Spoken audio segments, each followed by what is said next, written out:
Yeah, new guys coming to you live. You could bet this like Jerome. New guys are men of steel. Best coverage in the league. Prime Reavers on the field. Don't know better ask. Nick, the hype is real. Gurus with the knowledge, you can check the mass appeal. They gon' turn your fantasies into dollar bills, making dynasties from drafts like the Spurs when they build. Want the bragging rights and titles at your work. Let the new guys serve the wisdom to you first. I ain't advertising, just kicking facts. They turn average Joes to Drakes, cause they winning back to backs. So sit back, relax, all ears when they speak, and rain on competition with anything they leak. Make leagues joy gray like Ramsey did Reek. Passing off the mic, I'm out here, peace.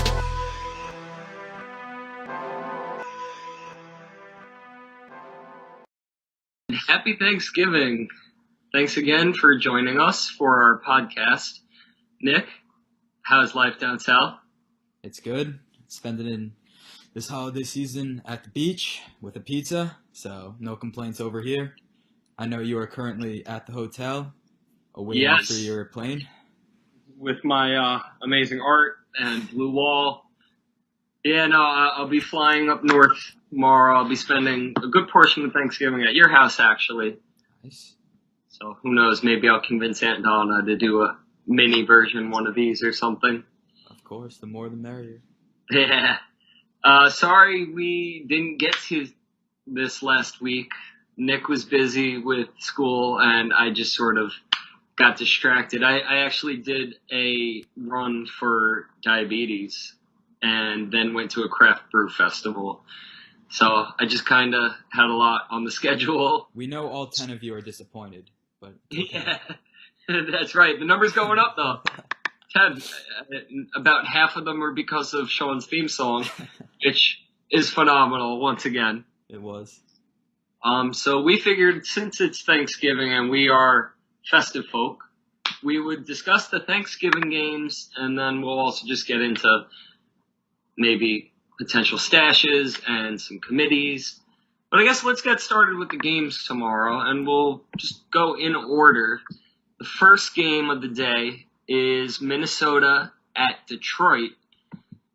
Keep in mind, we haven't done our picks yet. Nick and Callahan still have to send me theirs, and then I have to make it. So we still have to do that. But I'm rolling with Minnesota. You know, spoiler, I just think they're the better team. They're home. Their defense is phenomenal. Roads closed. So I'm rolling with Minnesota. As for the backs there, it really depends. I feel like McKinnon's more involved when they play from behind or in close games, but I think Murray is the designated starter. He gets carries in the teens every week. So I think I would rather Latavius Murray. And then on Detroit's side, I'm pretty sure Rhodes will be covering Marvin Jones. Yeah. So Tate and Galladay should be used a lot this week. If you have Tate, you're starting him. If you have Galladay and a desperate need at receiver, it's, I guess, okay. You don't feel great against Minnesota, but Marvin Jones is probably going to be unlocked for most of the game. What do you think? Well, just back to the game. I think Minnesota definitely has it. They played an awesome game last week against the Rams, and I thought they had no shot at winning, but they blew them out. So I was surprised there because the Rams are an awesome team. Yeah, I think definitely start Galladay, start Jones. Start Tate. Jones will be shadowed by Rhodes most of the day. I don't really see either running game breaking out too big, but I do see maybe each quarterback has a big game. So, I don't know. We'll have to see. Yeah, the last 3 weeks, Case Keenum was great. Yeah, he's balling out, surprisingly. Anything from Ebron or Kyle Rudolph, tight end? Not really. I don't know. I don't really see either. I'm stepping up. Maybe Kyle Rudolph, but I don't really know about Ebron against that defense. He's kind of been a non-factor most of the year anyways. I'm surprised, too. I thought he was going to have a big year. Mm-hmm. Going forward, would you feel better starting Theo Riddick or Amir Abdullah? Do I have an option C, as in neither? Probably Theo Riddick. Mhm. I don't know, just if I had to pick one gun to my head, but I think I'd agree with that. 2 weeks ago, Abdullah had all those fumbles. Last Yeah. week, Riddick was the better back. they're shifting away from Abdul. Line. Yeah, so I think they're leaning towards Riddick going forward. Mhm. The next game on the slate are the Chargers at Dallas. Now, before we get into who's going to win and stuff, both backfields I feel like we could discuss. I mean, Melvin Gordon's obviously a start every week, Yeah.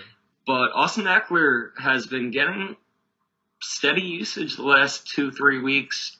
You know, some in garbage time, some just hot hand for the day.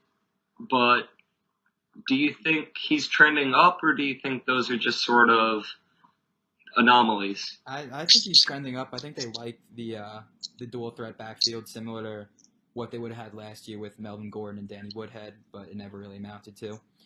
But I think he could have both Chargers running backs could have a big week against this Dallas defense that has led up 30 points in back-to-back weeks to the Falcons and the Eagles.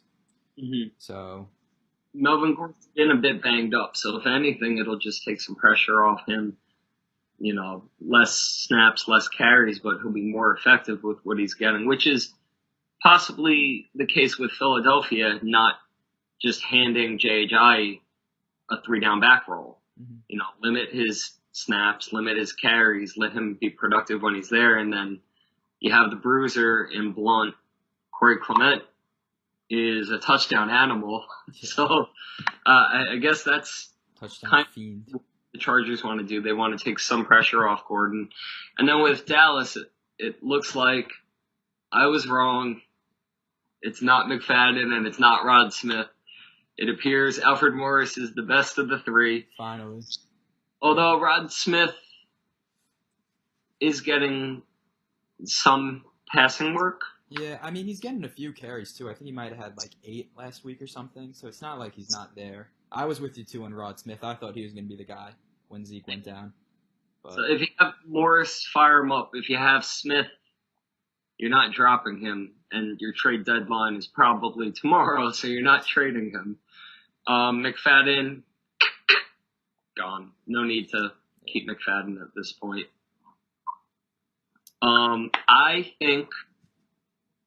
I think Dallas is going to win. I think it'll be a close game, though. I just think Dallas at home, they're still trying to keep their playoff hopes alive. I know Philly's taken the division, but the Chargers are, even if not mathematically eliminated, they have a sub-500 record. They keep losing close games, and that's what I see this being, a close game. So I think Dallas will take it at home, keep their playoff hopes alive, although they don't have any hopes of catching Philly at this point. I think it all depends. Tyron Smith is questionable for the moment, Mm-hmm. but if he doesn't play, I'm actually going to take the Chargers. I know that's a big influence for a left tackle, but the last 2 weeks, Dak Prescott's been abused, and now going against Melvin Ingram and Joey Bosa, if he doesn't have his left tackle, I think that changes the entire game. So I think it all depends on that, actually. I heard Dak been asking about Smith every day at practice. How's he doing? How's he doing? Because it's a noticeable difference for him. Yeah. Now, I know also, just to stick with Dallas a little, but on the defensive side, Sean Lee isn't playing. Okay, that's big, too, because he's the captain of that defense. Exactly. I always liked him, actually. I always thought he was underrated.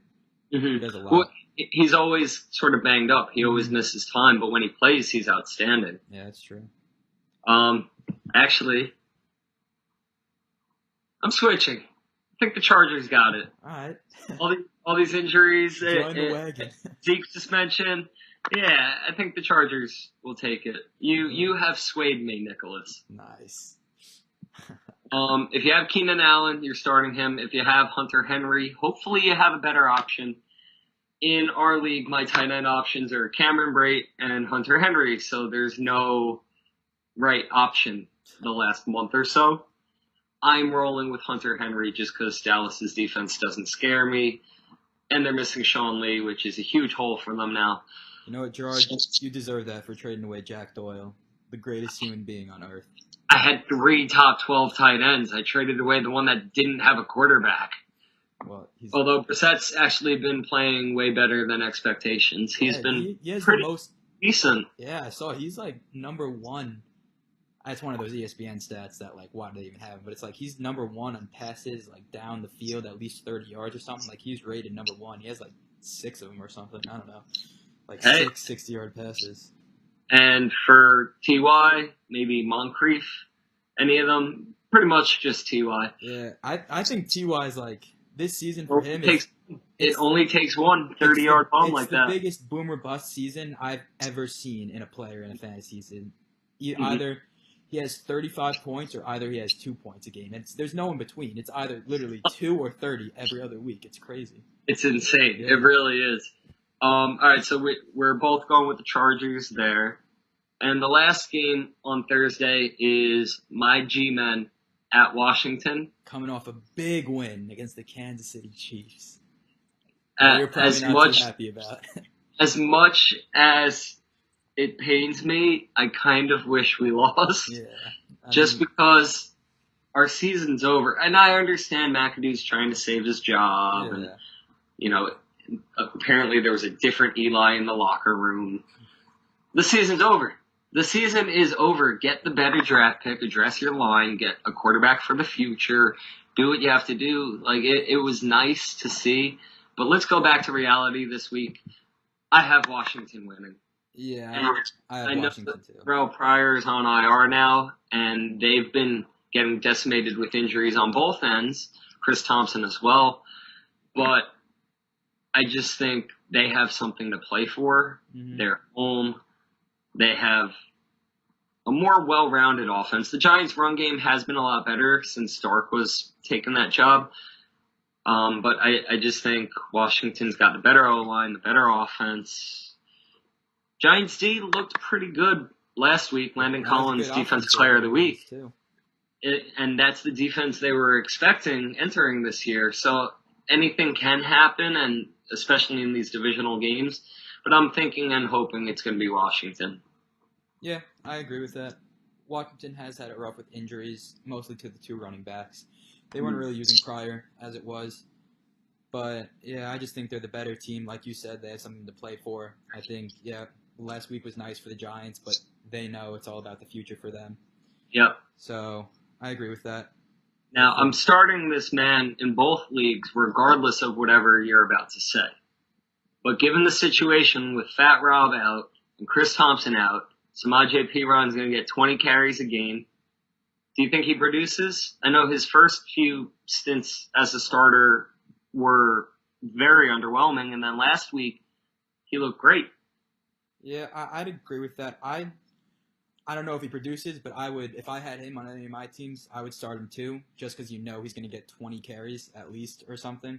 And volume is production. Even if he's not the most efficient with them, he'll Exactly. Just get goal line work. He'll goal get for a touchdown or something. That's all that matters, just opportunity with the running back. So I would play him just on that fact, knowing he's going to get a lot of carries.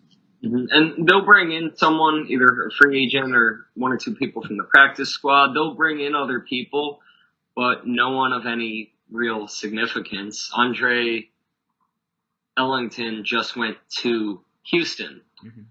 and he was really the only notable running back that was available. Yeah. Which, interesting tidbit of information, he and Bruce Ellington on that team are actually cousins. What? No way. They're first cousins. That's so cool. Dead I serious. never knew that. Yeah. That's So, actually pretty cool. but just some fun facts. We like trivia here. Oh, also, fun fact: Tyrod got his starting job back for the week. Dude, poor Tyrod Taylor, dude. Everyone hates that guy for some reason, but he's an okay quarterback. He's not a bad quarterback. He's not a great quarterback. He's a good, okay, decent quarterback. But He's serviceable. Yeah. everyone in Buffalo blames him for their problems. Which I don't understand, because I really like him. And when I was at Buffalo for law school a couple years back, they were all about him. So I don't really know what's changed. And they had an above 500 record, and they benched their starting quarterback, for a rookie. Peterman performed terribly. Like, I understand why you're going back to Tyrod, I but think terribly understates it. That might be the worst. Not even just quarterback. Worst playing job I've ever seen in football. 5 interceptions in 2 quarters. I don't want to pound on him. I'm hoping Tyrod keeps it because he's my backup in our league, and I think he's a good quarterback. Yeah. Kelvin Benjamin is day-to-day, though. I don't know if he'll play this week or not. Just something to monitor if you were hoping he'd be available. Also, if you were hoping to start Tyrod. I mean, Tyrod's been serviceable all year without decent wide receivers, so it's really not a big difference from what he's been doing. Just it would have been nice to see Benjamin get acclimated in the offense another week, practicing. He might play. Just have a contingency plan. If you're thinking of benching Thursday games because you think he's going to play, I wouldn't. There's 3 games this Thursday, and if you own Jamison Crowder or Des Bryant and you're benching them for someone who might not play, it's a very bad call. So if you have people playing tomorrow, stick with them, fill the roster spots, and then if Benjamin ends up playing, you can make that decision for your Twitter. Nick's very popular these days. So I guess we can discuss a couple of committees, and I guess, as usual, we can start with the Patriots. Every single week, Rex Burkhead and Dion Lewis seem to be getting more work. I personally think going forward, Rex Burkhead is the back to own. However, for this week, I think it's Dion Lewis, and that's because Burkhead fumbled last week, and Bill Belichick usually puts his backs in the doghouse. I've experienced this firsthand with Stephen Ridley and Shane Vereen. So this week, I'd temper expectations with Burkhead. And if Hogan doesn't play, he will get used, and you might have to start him. But I think it's going to be a big Dion Lewis, James White week. But going forward, I think Burkhead's the one to own. Where do you feel? What do you feel about the Patriots back? Yeah, I feel like we talk about him every week. Yeah. It's hit or miss, but yeah, I think Burkhead probably will see the most volume or most efficiency. Mm-hmm. So, yeah, I agree with everything you said, basically. Burkhead in the lineup, just you don't know what they're going to do. Like Gillislee, they're running. James White, they're throwing. Burkhead is sort of like a hybrid that can do it all. Some receiver as well. So he, keeps their, I guess, play hidden. Lack of a better way to put it. But I guess let's talk about some backfields that have shaken up a little bit. Green Bay, we don't know if Montgomery's going to play this week or next week. Jamal Williams got a lot of work, wasn't very effective. He didn't do awful, though. He did okay with it. Yeah, he did all right. I think when Montgomery comes back, it'll probably be about a 50-50 split. Yeah. He's into it. He's proving this year that he's not the most durable, so giving him the full workload is probably a bad call. I think Green Bay will try to use both going forward. Yeah, it is a big change going from receiver, where you get hit twice a game, to running back, where you get hit 25 times a game. So he just has to adjust to it, I guess. Mm-hmm. And I guess the biggest change in a backfield would be Monday's Baltimore game, Houston at Baltimore, and Baltimore got Danny Woodhead back last week. So they now have Danny Woodhead, Alex Collins, and is it Buck Allen? Yeah. I think the odd man out there is probably Buck Allen. Yeah, I'd say that too. That's a pretty good backfield to have. You have no standout backs, but you have 3 pretty solid backs. But yeah, I think most of the attention will go to Collins and Woodhead. Mm-hmm. Woodhead just on third downs, but still. Now, who do you think going forward is the best of the 3 to own? I'd probably stick with Alex Collins still. Okay. I'm not sure about Woodhead.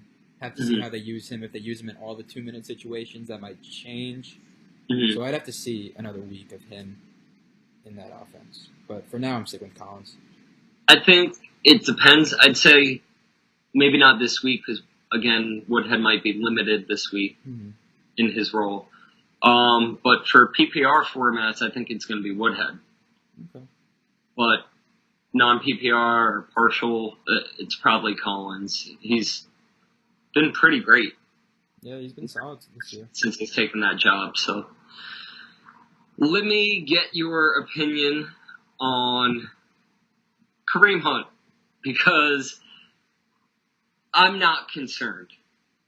He's averaged well over 4 yards per carry pretty much every week.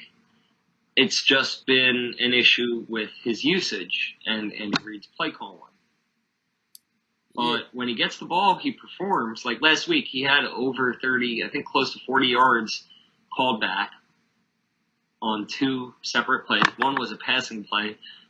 So I'm not overly concerned, especially because the games where they haven't gotten him the ball are the ones they have been losing. Yeah, So I'm not concerned about him at all. I think the only reason people are concerned is because he started up here with 45 points a game, so that started to become the average for him. So he just set the bar pretty high. But yeah, he hasn't been bad. He's been pretty solid. I think he'll continue to be pretty solid. Again, they just need to give him more carries, get the ball in his hands. He's a playmaker. He'll make things happen when you get it to him. So I don't think there should be any question about starting him or anything. well, I hope you're right because I'm starting him. But he is now my RB2 behind Christian McCaffrey. They've switched spots in my starting lineup. Every detail matters. Hey, if he becomes a flex, he becomes a flex. We'll see what P. Ryan is. Yeah. I just want to bring up Chicago because it's interesting. Over the last 3 weeks, Tariq Cohen has seen less and less work. But last week, he saw more snaps last week and carries than he did in the previous 3 weeks combined. Yeah. Now, they were, I guess, leaning more on Howard and Cunningham, saying Cohen has significant pass protection issues. If you can't pass protect, you can't be on the field. I guess that makes sense. But then they went back to him in a significant fashion last week. I don't think Cunningham has any value, but do you think that was just game script last week? Or Cohen's figured out his problems? Yeah, I What do you mean, think? I never really doubted Cohen. I think he was always a solid person to have on your roster. I still do. I think, he will get those catches, and he did get a lot of attempts last week. He actually almost had as many as Jordan Howard, I think. But, again, Jordan Howard, he wants that job. It's his job. He had, I think, 120 yards last week. He's continued to have a great year. So, I wouldn't say anything about Cunningham. I don't think he's worth having, but I think Cohen will continue to get increased opportunities with this offense. Especially since they're not playing for playoff spot, maybe down the stretch, they'll want to rest Howard a bit because he's their future back. See what they really have in their other two. I agree. He's not worth a start, but he's definitely worth owning. I personally dropped him because better options were available last week, but he was scooped up immediately, and I absolutely understand why. So, were there any other running backs you wanted to touch on? We had some Jeopardy music to go in my head.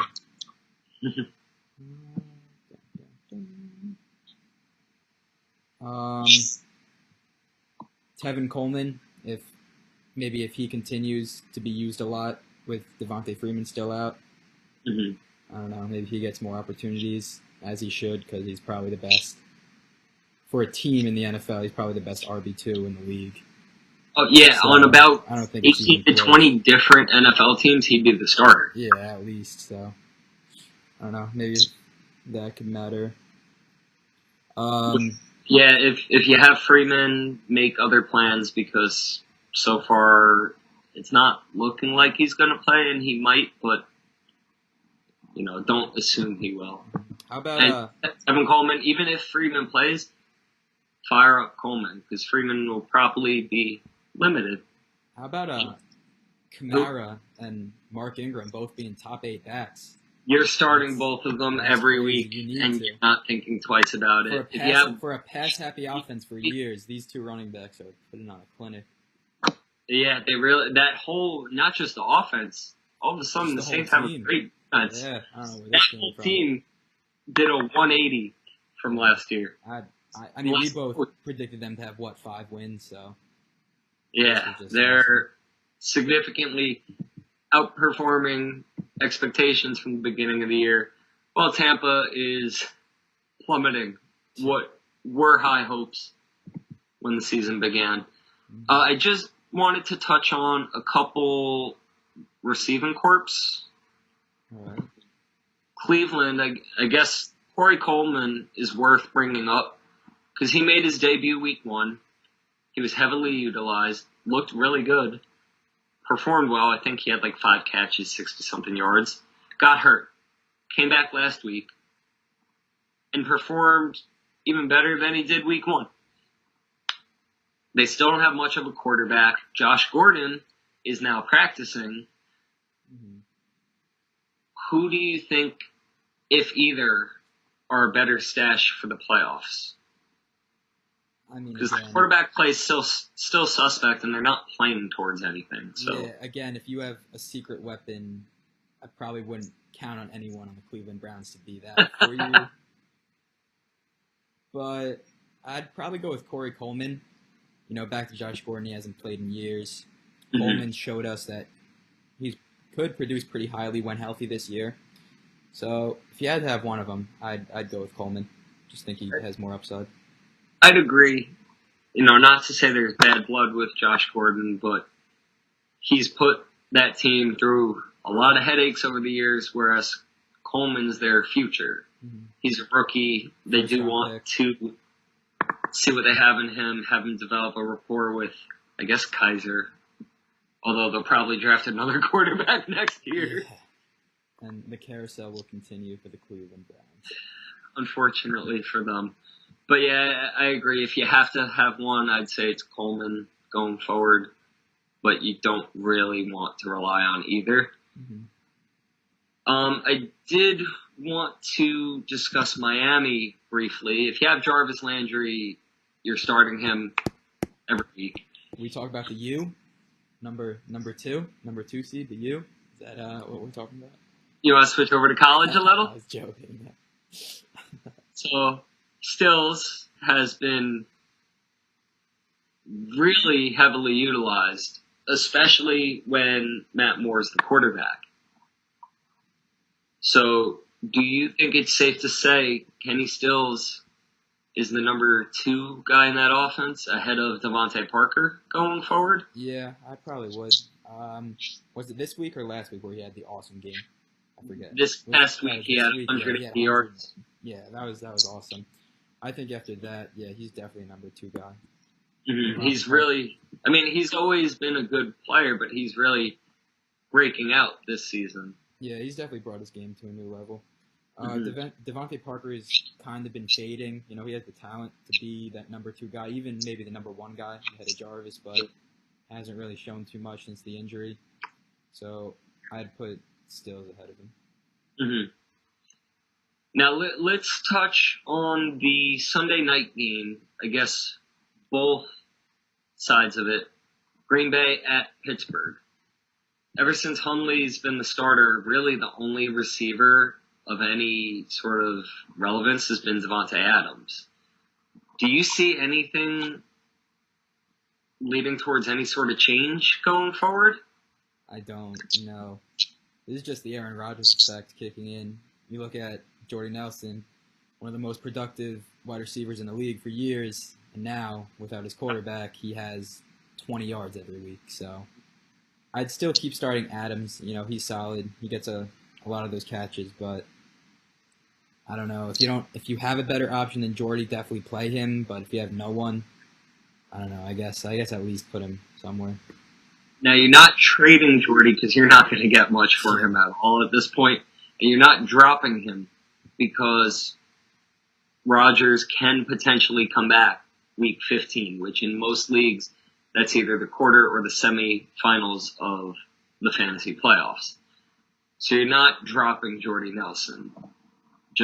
I agree. You really can't start him unless Rodgers is there.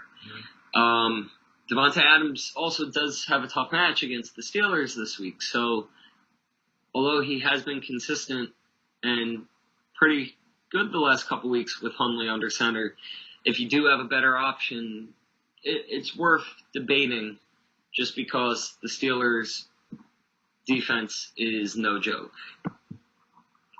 As for the Steelers, Juju Smith-Schuster and Antonio Brown and Le'Veon Bell, that's about all you're starting. But do you think there's any chance in a Martavis Bryant resurgence? I don't.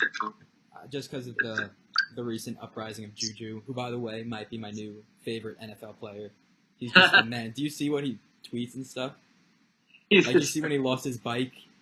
He got his bike back, though. Yeah, he got his bike back. I thought that was the funniest stuff. And I don't know, just everything he does. Like, even when he scored against the Colts, I was still just like, at least it was Juju. Like, I was kind of like, okay, like, I don't really care because it was him. Yeah. But, yeah, I don't know. Martavis Bryant, I thought he could have had a big season. But, I don't know. With all the trade rumors that circulated and him being unhappy and a bad teammate and all this stuff, I think he's gone next year. I don't know where to, but I think he's definitely going to keep trending downward this season. Mm-hmm. Yeah, I'd agree.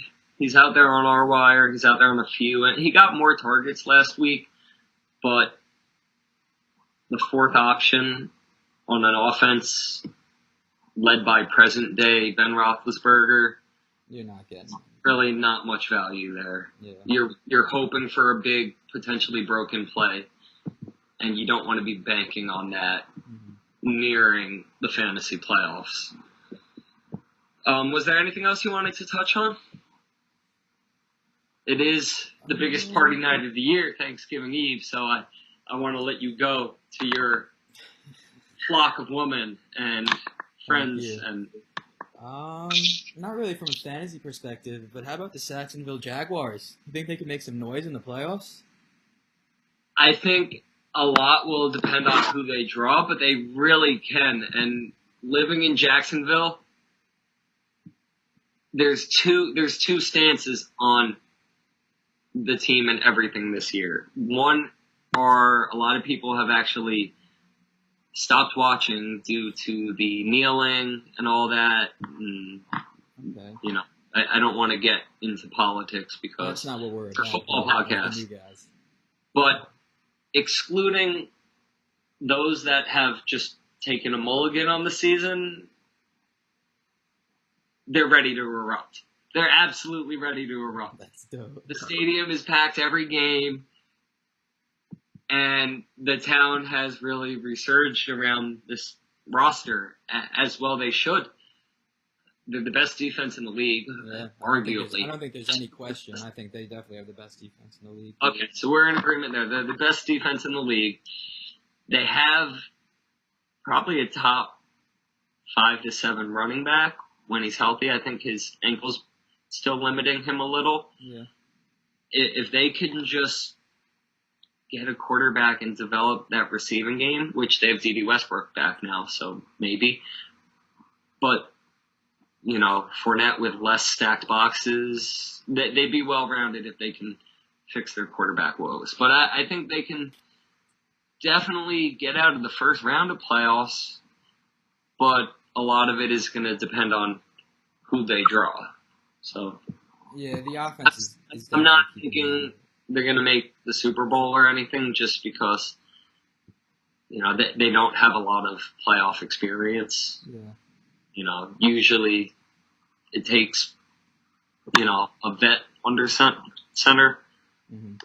Tom Brady, in there, Russell Wilson, Aaron Rodgers. They have Blake Bortles. You know, as nice of a story as it is and as great as that defense is, Blake Bortles is not a Super Bowl caliber quarterback. So I think they can make some noise, but I don't think they have a legitimate shot at winning the whole thing this year.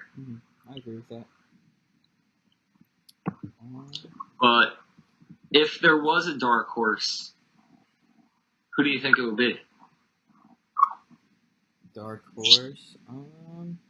Like someone that'll make the playoffs that can make a significant run, but no one's talking about. Let me go through the divisions in my head.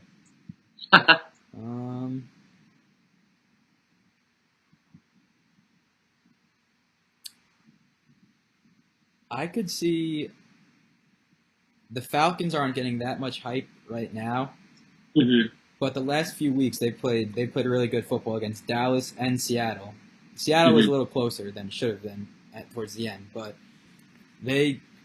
for most of those games they were blowing those two teams out. So they've kind of died off lately with the talk, but they could find a way into the playoffs. I could see them making noise too. They've been playing good football, and once Freeman's back, it'll only get better.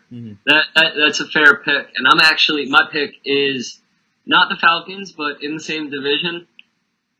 And I'd say the talk is just sort of dwindled a bit because they just had their bye, but I'm going with Carolina. That was my other option. I was deciding between those two. My thinking is just they have probably a top 5 to 7 defense, and Cam is sort of like, if I had to compare him to other quarterbacks, another quarterback in the NFL, I'd say he's sort of like Russell Wilson. Dual threat because he could run. That gets better as the year progresses. Yeah. And so I think we're yet to see the best of Cam this year. So I'm just thinking great defense, pretty good offense as it is, and currently at 7-3. And the reason they're not being talked about is because the Falcons are in the division who were in the Super Bowl last year, and the Saints are ahead of them in that division. So they're sort of being, under the radar right now, undervalued. But I'd say, either the Falcons or the Panthers could really make some noise. Yeah. And I guess I want the Saints to win, kind of. I kind of want the Saints to win, too. I really like Drew Brees. I always have. I don't think he has that much more time in the NFL. So that's just, that's not a dark horse or anything. Yeah, no, I think come playoffs, I'll be rooting for the Saints, too. Yeah. You always have to like Drew Brees, Brees. He'll always go as underrated for his career just because the teams he played on, and he played with Brady and Manning, but Brees every single year, it's just awesome. So I'm going to be rooting for him. If he had a defense the last 5 years, he would have won 3 Super even Bowls. a mid-pack defense. He would have been in the playoffs every year. Yeah, probably could have potentially had at least one more ring. Definitely. So, anyways, we'll be back next week.